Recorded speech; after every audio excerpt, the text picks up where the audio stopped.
नमस्कार मित्रांनो, सुस्वागतम. लक्ष्मीच्या पावलांनी या मालिकेच्या आजच्या भागामध्ये कला आणि अद्वैत आता एकमेकांची कॉफी पिता पिता बोलत असतात. तेव्हा आता राहुल त्यांचं बोलणं ऐकत असतो. कला म्हणते की हे बघ चांदेकर, तू अगदी व्यवस्थित बरोबर बोलतोय, कारण कदाचित या सर्वामागे नैनाताईच असेल. तिनेच हे सर्व कारस्थान केले असेल, पण ती वागतेच तसं. आणि गुरुजी सुद्धा आपल्याला जे काही म्हणाले ते सुद्धा बरोबर आहे की कुंपण शेत तर खात नसेल ना, तशी ती व्यक्ती कोण आहे हे आपल्याला लवकरात लवकर शोधून काढावंच लागेल. आता हे सर्व ऐकून राहुल लगेच आतमध्ये येतो, तर नैना ही काहीतरी तिचं करत असते. तेव्हा राहुल तिला म्हणतो की काहीतरी चुकतंय. तेव्हा आता नैना म्हणते शेप तर बरोबर आहे, एकदम असा परफेक्ट, कारण ती आपल्या बोटांना नेलपेंट लावत असते आणि तो पण आकार देत. आता राहुल म्हणतो की अगं नाही, काय सगळं काही आहे ना तर ते जुनं झाल्यासारखं वाटतंय. एक गोष्टीचा विचार कर, अगं तू जे काही ओठांना गालाला जे काही कलर लावते ना ते रंग अगदी जुने झालेले आहेत, ओल्ड. आता नैना विचारते की काय राहुल, तुला नेमकं काय म्हणायचं आहे? तर राहुल म्हणतो की म्हणजे असं की राहुल आणि नैना बरेच दिवस झाले शॉपिंगला नाही गेलेत. राहुल बरोबर आता नैनाला या सगळ्यामध्ये गुंतून देण्यासाठी तिच्याशी अगदी गोड बोलण्याचं नाटक करतो. शॉपिंग म्हटल्यानंतर आता नैनाला तर खूपच आनंद होतो. नैना म्हणते की काय बोलतोस राहुल, शॉपिंग? खरंच राहुल, आपण शॉपिंगला जाऊयात. म्हणून ती आनंदाने उड्या मारायला सुरुवात करते आणि जे काही तिच्या क्रीम वगैरे आहे ते सगळं काही आता म्हणते की हे बघ राहुल, मला यातील काही नको, हे सगळं जुनं झालेलं आहे, सगळं आपण सामान फेकून देऊयात. परंतु एक गोष्ट राहुल, अरे घरातील सगळेजण माझ्यावर वैतागलेले आहे, तू तर चक्क मला सपोर्ट करतोय. नंतर आता इकडे अनामिका रूम मध्ये येते आणि निलेशला फोन करत म्हणते की हे बघ, अरे तू जे काही काम केलंस खरंच गुड जॉब. आपण जे काही प्लॅनिंग वगैरे करतोय सगळं काही ठरलेल्या प्रमाणेच होते, ते व्हायला सुरुवात सुद्धा झाली. कारण सोमने मला सर्व काही सांगितले, ते पण अगदी लहान बाळासारखे. मला हे सुद्धा सांगितलं की निलेशने भेटल्यानंतर त्याला दारू ऑफर केली होती. निलेश म्हणतो की हो, आपण तर तेच ठरवलं होतं. तर अनामिका म्हणते की अरे पण तू प्यायला नाही हे लक्षात घे. निलेश म्हणतो की अनामिका, अगं तू जे काम मला दिलेलं आहे ते काम मी अगदी एकदम परफेक्ट करणार आहे. सोमला जर त्याच दिवशी मी दारू पिण्यासाठी फोर्स केला असता तर कदाचित सोमला माझ्यावर संशय आला असता. त्यामुळे एक गोष्ट तू लक्षात घे, मी तुला दगा नाही देणार. त्यावर आता हे ऐकून अनामिका म्हणते की अरे तू मला दगा नाही देणार ही गोष्ट बाजूला ठेव, मला माहिती आहे, पण तरी सुद्धा आपल्याला जे काही प्रयत्न करायचे आहे तर ते सगळे काळजीपूर्वक करायचे आहे आणि सक्सेसफुल सुद्धा व्हायला हवेत. त्यावर आता निलेश म्हणतो की हे बघ, जे काम तू मलाच दिलेस तर ते काम मी पूर्ण करणारच. तर अनामिका म्हणते की बरं ठीक आहे. आता फोन ठेवल्यानंतर अनामिका आता स्वतःला म्हणत असते की कधी एकदाची मी वाट बघते की कधी ह्या सोहम चांदेकरची बर्बादीला सुरुवात होईल म्हणून. त्यानंतर आता इकडे राहुल नैनाशी इतका छान वागत असतो, तिच्याशी अगदी गोड बोलून तो आता तिला जवळ घेतो आणि म्हणतो की नैना, अगं मी तुझा नवरा आहे, मला पूर्णपणे माहिती आहे की तू हे सर्व का केलंस. अगं तू हे चांदेकरांच्या बर्बादीसाठी नाही केलंस, परंतु स्वतःला मात्र त्याच्या मेहनतीचे पैसे कमवण्यासाठी तू हे सर्व केलेस. तर नैना म्हणते की हो हो, जे हे बघ, अगं एखाद्या व्यक्तीला जर इतके चांगले पैसे आणि इतकी चांगली ऑफर मिळत असेल तर ती का हे सगळं काही नाकारेल. हे बघ, अगं ते श्रीनाथ ज्वेलर्स आहे ना, तर ते आपले प्रतिस्पर्धी निघालेत, यात तुझी काय चूक आहे बरं. त्यावर तर नैना म्हणते की हो ना राहुल, करेक्ट, तुला कळते, परंतु घरातील लोकांना का कळत नसेल. का माझं म्हणणं पटतं, मग घरातल्यांना का पटत नसेल. राहुल म्हणतो की नैना, अगं मला सगळं काही कळतं, खरंच तू एक चांगली मेड वुमन आहेस, तू एका गोष्टीचं मात्र मला वाईट वाटतं बरं का. तेव्हा आता नैना विचारते की काय रे, का कोणत्या गोष्टीचं वाईट वाटतं. बरं तर राहुल म्हणतो की अगं हे बघ, एक नवरा म्हणून मी तुझ्यासाठी काहीच करू शकत नाही म्हणून हे बघ, आज मी ठरवलेलं आहे की मी आज आता तुझ्यासोबत शॉपिंगला येणार म्हणून. आता राहुल आपल्यासोबत शॉपिंगला येणार हे बघून आता नैनाला खूपच आनंद होतो. ती म्हणते की काय राहुल, तू काय बोलतोस, आणि खरंच थँक्यू सो मच. राहुल म्हणतो की हो. नैना म्हणते की हो ना राहुल, तू जे काही म्हणतोस ना ते अगदी बरोबर आहे. हे बघ, अरे मला असं छान राहण्यासाठी खरंच खूप आवडते. हे बघ, जे मला हवं आहे ते तर मला मिळाले, परंतु आता मी जे काही आहे ना तुझ्यासोबत शॉपिंगला, चल लगेच निघूयात. तेव्हा राहुल म्हणतो की अगं थांब जरा, अशीच येणार आहे का. तर नैना विचारते की अरे काय झालं, कारण नैनाने आपली पर्स सगळं काही घेतलेले असते. आणि राहुल म्हणतो की अगं जरा छान मेकअप कर, अशी कुठे माझ्या बरोबर येणार, तू छान तयार हो, आणि जेव्हा तू तिकडे जाशील तर आरशामध्ये बघून तुला असं वाटलं पाहिजे ती स्वतःबद्दल रॉयल, मग जा बरं छान अशी तयार हो. तो आता नैनाला धरतो आणि जाणार रॉयल असं म्हणून तो आता नैनाला तिकडे आरशासमोर पाठवत असतो. तेव्हा नैना आता खूप लाजते आणि खुश होऊन ती आता राहुलला विचारते की आता तू काय म्हणालास बरं. राहुल म्हणतो की नैना द रॉयल. तेव्हा नैना म्हणते की करेक्ट. आता राहुल जे काही म्हणलेला आहे नैना द रॉयल, तर त्याची मस्त ऍक्टिंग ती आता खुश होत करत असते. राहुल म्हणतो की अगं तू अशी खाली का बसतेस, बघ चल ना आपल्याला उशीर होतोय, निघायचं आहे ना, मग जा लवकर तयार हो, जा ना नैना द रॉयल, असं म्हणून तो नैनाला बरोबर आता आपल्या जाळ्यामध्ये अडकवतो. नैनाला बरोबर तो आता आरशासमोर पाठवतो. नैना आता वेडी कुठली, बरोबर तिला असं वाटतं की नक्की हा आपली स्तुती करतोय, म्हणून ती तयार होण्यासाठी आरशासमोर येते. परंतु तिने आपली जी काही पर्स आहे तर ती मात्र टेबलवरच ठेवलेली असते आणि राहुल लगेच त्याच संधीचा फायदा घेऊन ती पर्स लगेच आता उचकतो आणि त्यामध्ये जे काही त्याला हिरे ठेवायचे असतात हिऱ्याने भरलेला बटवा आता तो त्या पर्समध्ये ठेवून देतो. आता मात्र तो अगदी खुश होत असतो आणि मनात म्हणतो की नैना बघ मी कशी तुझी सगळ्यांच्या समोर वाट लावतो, सगळ्यांच्या समोर तुझा हा पडलेला चेहरा मला बघण्याची खरंच खूप हौस आहे ना द कूल, असे तो म्हणत असतो आणि स्वतःशीच हसत असतो. तेवढ्यात नैना समोर येते. नैना एकटक राहुलकडे बघत असते आणि राहुलला विचारते की राहुल तू माझी पर्स कशाला घेतलीस, तू का माझी पर्स पकडतो, अरे दे ना. म्हणून नैना खुश होत त्याच्या हातातील पर्स घेते. माझी पर्स मी घेते म्हणून नैना आपली पर्स हातामध्ये घेते आणि राहुलला म्हणते की चल आता निघूयात शॉपिंगला. म्हणून दोघेही बाहेर येतात. बाहेर आता सर्वजण एकत्र बसलेलेच असतात. आबा समोरच असतात. तर राहुल आबांसमोर येतो आणि नैनाकडे बघत तो आबांना विचारतो की आम्ही दोघे जण बाहेर जाऊन येतो, कारण बरेच दिवस झाले आम्ही एकत्र असे बाहेर नाही गेलो, आम्ही खरंच खूप स्ट्रेसमध्ये आहोत, त्यामुळे असं वाटलं की जरा बाहेर मन फिरून यावं म्हणून. तेव्हा आता सरोज, रोहिणी हे सर्वजण तेथेच असतात आणि राहुल आणि नैना हे दोघं नक्की आबांशी काय बोलतात हे ते ऐकत असतात. आता नैना म्हणते की हो ना आबा, राहुल मला घेऊन शॉपिंगला निघालेला आहे आणि आलोच आम्ही, असे बोलून म्हणतात की हो जाऊन या, असे बोलून आता ते दोघेही जायला निघतात. राहुलला काही करून आता शेवटी ते थांबायचे असते, म्हणून तेवढ्यात आता आबा हे म्हणतात की अरे चहा आलेला आहे आणि चहा जरा घेऊन जा. चहा जर आपण घेत बसलो तर मात्र आता हे नैनाची पर्स आहे तर ती उलटून पडायला मदत होईल आणि आपल्याला जे काही आपल्याला साध्य करायचे आहे ते शेवटी आपला प्लॅन सक्सेस होईल, याचा तर राहुल विचार करतो. आता आबा म्हणलेले असतात की चहा घ्या, परंतु नैना म्हणते की नाही आम्ही बाहेर गेल्यानंतर चहा घेऊ. आणि नैना राहुलला म्हणते की राहुल चल उशीर होतोय. तेव्हा राहुल म्हणतो की नैना आबा इतके प्रेमाने आपल्याला म्हणतात, मग आपण एक काम करू, इथेच चहा घेऊन मग नंतर बाहेर जाऊयात आणि बस ना तू खाली. नैना तयार होते. नैना म्हणते की बरं ठीक आहे, परंतु लवकरात लवकर तू आवर. तो नैनाला शेवटी तेथे सोफ्यावर बसायला सांगतो. नैना खाली बसते तर रजनी त्यांना चहा देते. आता राहुल रोहिणी शेजारी बसलेला असतो.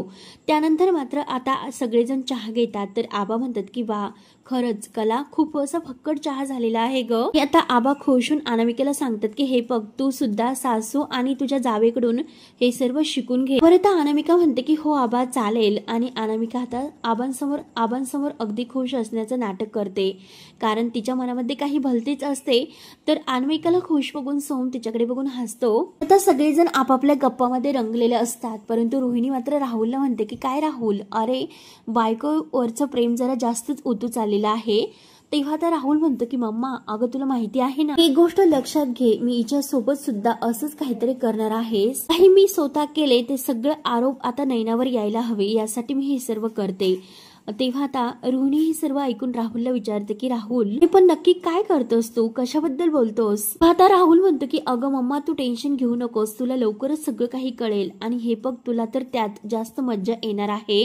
आता रोहिणी हळूच म्हणते की अरे तू जे काही करशील ना ते अगोदर मला सांगत जा आणि मगच पुढे जात जा, नाहीतर तुझीच मज्जा व्हायला नको. तेव्हा राहुल म्हणतो की मम्मा तू बघतच राहा की आता मी काय करतो ते. नैनाकडे बघत मनात म्हणतो की नैना तू तर आता गेली. तेव्हा आता नैना चहा पिता पिता राहुलला आवाज देते की राहुल तुझे झाले असेल तर चल आपण निघूयात. तेव्हा राहुल म्हणतो की हो हो. आता राहुल म्हणतो की अगं एक मिनिट, अगं आपल्या गाडीची चावी नैना तुझ्याकडे आहे का.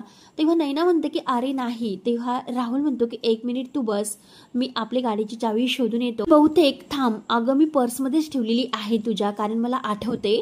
आणि म्हणून तो मुद्दाम आता त्या पर्समधून ते हिरे बाहेर पडण्यासाठी ती पर्स घेतो आणि त्यामध्ये गाडीची चावी आहे का असं शोधण्याचं नाटक करून आता ती पर्स तो मुद्दाम खाली टाकतो. आपल्या स्वतःच्या हातातून ती पडली असे दाखवतो. आता नैना ही ओरडते. नैना म्हणते की राहुल अरे काय केलंस तू. राहुल मुद्दाम सॉरी करत असतो आणि तेवढ्यात कलाचे लक्ष जाते.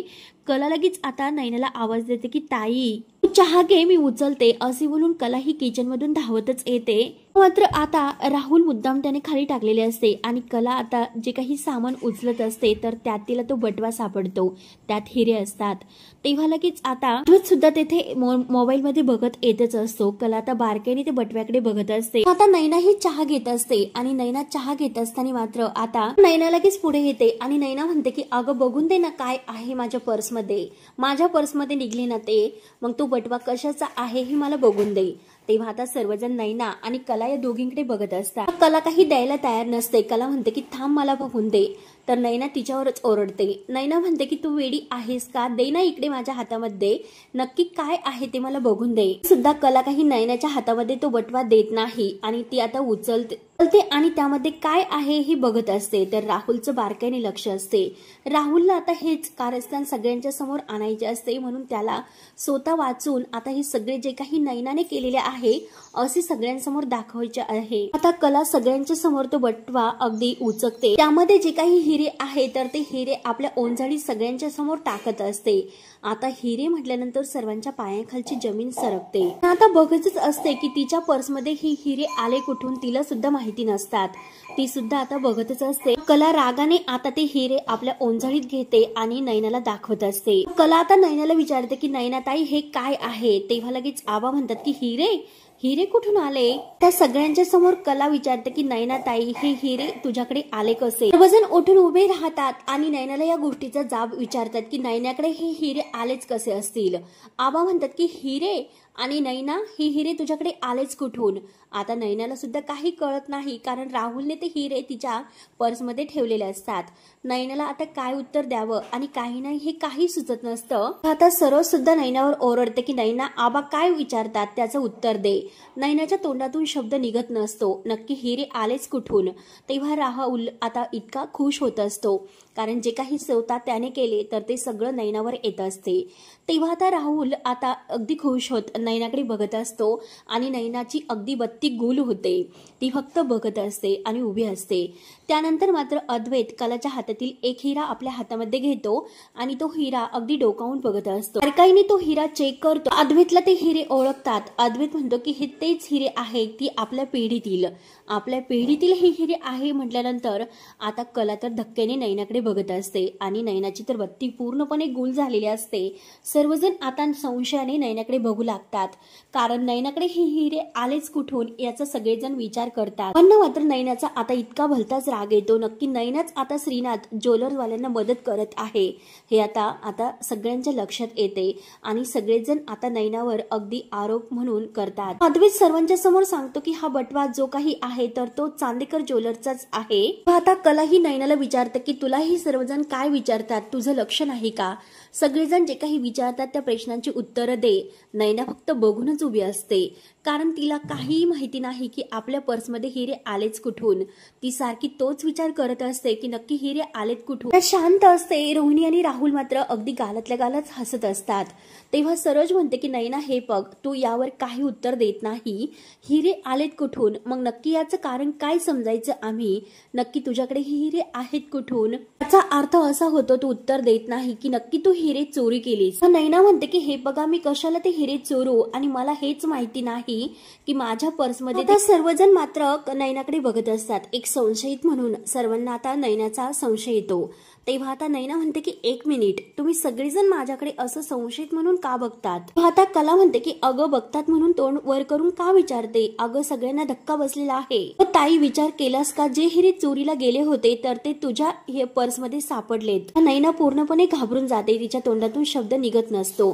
ती म्हणते की अगं कला खरंच मला सुद्धा माहिती नाही, मला सुद्धा आता हा धक्काच बसतोय, हे हिरे माझ्या पर्समध्ये आले कुठून। नैना राहुलच्या हाताला धरते आणि राहुलला म्हणते की राहुल अरे तू सांग ना सगळ्यांना की खरंच मला काही माहिती नाही, मी काही केले नाही आणि हिऱ्याबद्दल मला काही माहिती सुद्धा नाही। अरे आपण तर एकत्रच निघालो होतो, मग तू सांग ना तुला कधी माझ्यावर शंका आली का। पूर्णपणे घाबरून गेलेली असते, तिला बोलता सुद्धा येत नाही। तेव्हा आता राहुल मुद्दा म्हणतो की नैना अगं हो जरा शांत हो। अगं तुझं तर बरोबर आहे, कारण तू हे सर्व का करशील बरं, हे तू हिरे का चोरशील, आणि जर मला कुणीही सांगितलं असेल की हे सर्व नैनाने केले म्हणून तर माझ्या त्या व्यक्तीवर विश्वासच बसला नसता। तो थोडस नैनाच्या हाताला धरतो आणि तिला बाजूला घेऊन हळूच म्हणतो की नैना अगं तू विचार केलास का हे जे काही हिरे आहेत ना ते तुझ्या पर्समध्ये सापडले. त्यामुळे अगं तू संशयित आहे, मग तू तरी सांग की मी सगळ्यांसमोर तुझी बाजू घेऊन कसं बोलू बरं. थांब मी बोलतो. तेव्हा आता राहुल लगेच सगळ्यांच्या समोर येतो आणि म्हणतो की हे बघा, मला माहिती आहे की नैना खूप प्रॉब्लेम क्रिएट करत असते. तू एवढा मोठा प्रॉब्लेम नैना क्रिएट करेल असे तर मला नाही वाटत. तुम्हाला काय वाटतं. आणि तेवढ्यात संगीता धावतच येते. संगीताला तर नैनाचा खूप राग आलेला असतो. त्या आता इतकी भांबावून गेलेली असते, कारण संगीता सुद्धा आता जे काही तिच्यावर बोलत आहे, तिच्यावर रागवत आहे आणि एकतर घरामध्ये सुद्धा हा प्रॉब्लेम झाला, त्यामुळे नैना पूर्णपणे गोंधळून जाते, घाबरून जाते. तर संगीता आता डायरेक्ट म्हणते की अगं नैना तू कशी वागते, हे सर्व वागताना तुला लाज कशी वाटत नाही. दुसऱ्या सोनाराच्या जाहिरातीमध्ये तू फोटो काढलेत. तू तर स्वतःला चांदेकरांची सून म्हणून घेतेस, मग एखाद्या बाईने मर्यादा सांभाळली असती. बघ अगं सगळ्यांच्या चेहऱ्याकडे एकदा बघ. तुझ्यामुळे आता इतर सगळ्यांना किती धक्का बसलेला आहे याचा एकदा विचार कर. सगळ्यांची तोंड कशी काळी पडलीत आणि हे सर्व करताना लाज कशी वाटत नाही ग तुला. आता नैना रडत असते. नैनाला सुद्धा आता इतका राग आलेला असतो, कारण आता हे झालेच कसे. त्यानंतर आता कलाच्या डोळ्यात पाणी असतं. कला आता संगीताला शांत करते आणि म्हणते की आई हे बघ, तू थोडा वेळ शांत बस. तू जे काही बोलते ते नाही, येथे काहीतरी वेगळंच सुरू आहे. तेव्हा आता संगीता म्हणते की म्हणजे नक्की काय झाले कला. आता कला म्हणते की म्हणजे शारदा सरांच्या ऑर्डरमध्ये आपण खोटे हिरे त्यांना दिलेत, हा आरोप त्यांनी चांदेकरांवर केलेला आहे. चांदेकरला अटक झाली होती. हिरे आतापर्यंत सापडत नव्हते, परंतु आज मात्र ते हिरे नैनाताईच्या पर्समध्ये सापडले. ऐकून तर संगीताला धक्काच बसतो आणि संगीता चक्करच येऊन खाली पडणार. तोच लगेच ना मम्मा मम्मा करत असते, परंतु आता संगीता खाली पडणार तोच कला धावत येते आणि आई डोळे उघड डोळे उघड. तेव्हा आता सर्वांना एक प्रकारचा धक्का बसलेला असतो. रोहिणी आणि राहुल यांचे चेहरे मात्र अगदी तेवढे खुश असतात. आता संगीताला शांत करते. आई तू ठीक आहे ना. धावतच ती आता पाणी आणायला जाते. धावतच पाणी घेऊन येते, परंतु संगीता म्हणते की हे बघ मला पाणी सुद्धा नकोय. लगेच तडकन उठून उभी राहते आणि नैनाच्या 1 2 3 असे कानामागे देते. आता संगीता रडत म्हणते की अगं का अशी वागतेस, कुठल्या भूताने तुला झपाटलेला आहे, सांग सांग ना तू का अशी वागते. संगीता आता खूप रडत असते आणि जाब मात्र ती नैनाला विचारत असते. नैना मात्र आता रडत म्हणते ना, आता इतकं अगदी जीव तोडून सांगण्याचा प्रयत्न करते की हे बघ मम्मा माझ्यावर विश्वास ठेव, माझा ते हिऱ्यांशी काही संबंध नाही. संगीता म्हणते की अगं हे सगळेजण मग का खोटं बोलतात का, आणि हिरे तुझ्या पर्समध्ये आलेत कुठून, का नाही ना तू असं केलंस आणि आमच्या तोंडाला शेण फासलं. अजून एक कानामागे देते. यापुढे एकही शब्द बोलू नकोस असे रागाने म्हणते. बरं आता नैना म्हणते की आई हे बघ मी खरंच काही केलेले नाही, माझ्यावर विश्वास ठेव. तर आता आबा म्हणतात की नैना काय खरं आणि काय खोटं हे सांग, तू काही खरं आहे ते वेळीच सांग. तेव्हा आता नैनाला काहीच कळत नसते.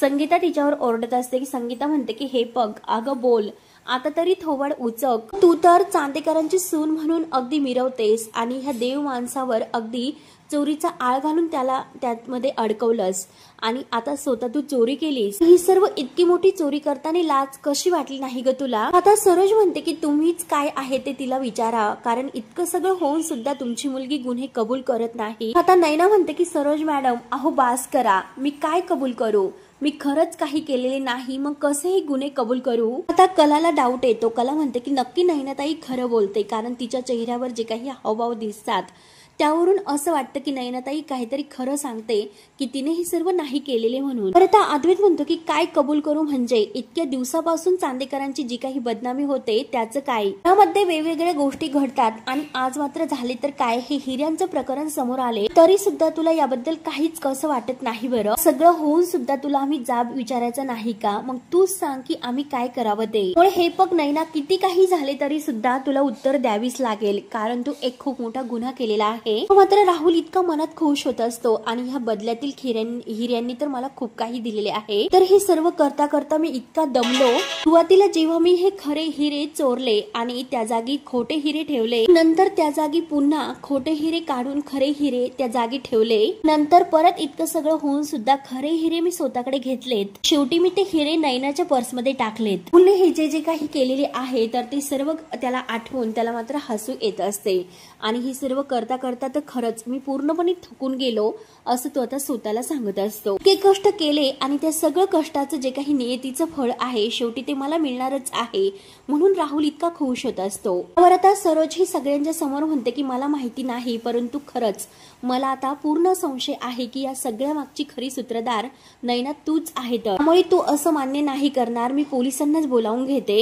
म्हटल्यानंतर आता नैना तर पूर्णपणे घाबरून जाते. सरोज ऐकायला तयार नसते. सरोज म्हणते की थांब मी तू अशी नाही ऐकणार मी तुला त्यांच्या ताब्यातच देते. आता सर्वांना एक प्रकारचा धक्का बसलेला असतो आणि सरोज फोन करायला घेते. नैना धावतच सरोज मॅडमचे पाय धरते आणि हे बघा प्लीज सरोज मॅडम मी सगळं काही खरं सांगते खरंच यातील मला काही माहिती नाही तुम्ही माझ्यावर विश्वास ठेवा. कला सारखी नैनाकडे बघत असते कारण नैना आता रडत आहे म्हणून आता कला विचार करते की आतापर्यंत ताईने इतकं काही केले परंतु आतापर्यंत कधी मी तिला रडताना बघितलं नव्हतं. ना म्हणते की हे बघा जर तुम्ही पोलिसात माझ्या विरुद्ध तक्रार केली तर संशयित म्हणून पोलीस मला अटक करण्यासाठी येतील ते पुरावे शोधण्यासाठी येतील परंतु हे बघा खरंच मी काही केलेले नाही कारण पोलिसांना कोणताही पुरावा नाही मिळणार. मला अगदी जीव तोडून सांगते माझ्यावर विश्वास ठेवा कारण ते हिरे माझ्या पर्समध्ये जरी सापडले तरी सुद्धा त्या हिऱ्यांचा आणि माझा काही एक संबंध नाही. ते हिरे पर्समध्ये आले कुठून याबद्दल खरंच मला काही माहिती नाही. तर चांदेकरांची अगोदरच बदनामी झालेली आहे आणि परत मला अटक करून तुम्ही चांदेकरांची आणखीन बदनामी कशाला करता. प्लीज असं काही करू नका त्यापेक्षा तुम्ही माझ्यावर विश्वास ठेवा खरंच काही केलेले नाही मी तुम्हाला खरं सांगते. तेव्हा आता नैना खूप रडत असते आणि विनवण्या करत असते. आता कलाच्या डोळ्यात सुद्धा पाणी येते. कला म्हणते की ताई हे बघ जे काही खरं खरं आहे ते सांग अगोदर. नैना आता सरोजचे पाय धरते आणि म्हणते की खरंच मी काही केलेले नाही तुम्ही माझ्यावर विश्वास ठेवा. आता संगीता नैनावर ओरडते की अगं थोबड उचकव कारण बोल ना आता जे काही आहे ते खरंच सांग आता तरी तोंड उचकव. आता नैना खाली बसत खूप रडत असते. खरंच मी काही केलेले नाही असे म्हणत असते. कला आणि संगीता म्हणत असतात की हे बघ जे काही खरं आहे ते तर सांग. आबाच ओरडतात. आबा म्हणतात की थांबा आणि सरोजला फोन ठेवायला सांगतात. आता सरोजला शेवटी फोन ठेवायला सांगतात. सरोज ऐकते तर आबा पुढे म्हणतात की हे बघा आतापर्यंत श्रीनाथ ज्वेलरवर किती माझ्यात बोलत होती आणि तिला तिची चूक दाखवलेली कधीही नाही आवडत. एक गोष्ट सांगा की जर ह्या पोरीने एखादी गोष्ट केली तर ती नाक वर करून चालत असते मात्र ती पोरगी कुणालाच जुमानत नसते. तू आता तिच्याकडे लक्ष द्या आता ती कशी गळफडून पडली म्हणून मला नाही वाटत की यामध्ये काही नैनाचा हात असेल म्हणून. आता सर्वजण आता आबांकडे बघत असतात आणि जे कलाच्या मनात आहे तर तेच आता आबा बोलून दाखवतात. म्हणजे आता कलाला सुद्धा माहिती आहे की नैनाने काही केले नसेल. तेव्हा आता नैनाच्या जीवात जीव येतो कारण आबांनी तिची साथ दिलेली असते. खूप रडत असते. तेव्हा शेवटी मित्रांनो हा भाग येथे संपतो. पुढील भागामध्ये राहुल रोहिणीला म्हणत असतो की हे बघ मम्मा अगं इतका मोठा फ्रॉड मी केला परंतु त्या कलाला काहीच कसं कळलं नाही. बघितलंच ना शेवटी मी काय केलं. शेवटी सगळं काही मी जे काही केले तर तो डाव नैनावर पलटवला. त्यामुळे आता मात्र मी इथून पुढे कोणतेही पुरावे मागे सोडणार नाही. तेव्हा आता लगेच नैनाने यांचं सगळं काही बोलणे ऐकलेले असते. रोहिणी आता नैनाकडे बघत असते आणि राहुल आणि रोहिणी खूपच घाबरतात. नैना त्यांच्याकडे रागाने बघत असते. बरं आता कला ही अद्वैतला म्हणत असते की आपण हे पग शोध कुठून तरी सुरू केला आणि त्यामध्ये कोणता तरी धागा सुटलेला आहे. नक्कीच आता जे काही श्रीनाथ ज्वेलर्स आहे तर तिथेच आपलं काहीतरी आहे. तेव्हा लगेच अद्वैत म्हणतो की सगळ्याचं केंद्र तेच आहे. तर कला म्हणते की मग ठरले तर आपलं एकच लक्ष आहे की श्रीनाथ ज्वेलर्स. आता कला आणि अद्वैत या दोघांना पूर्णपणे संशय आलेला असतो आणि नैनाने सर्व काही ऐकलेले असते. तेव्हा आता नैना सगळं काही आता कलाला सांगेल का हे पाहण्यासाठी आपल्या चॅनलला नक्की सबस्क्राईब करत राहा. धन्यवाद.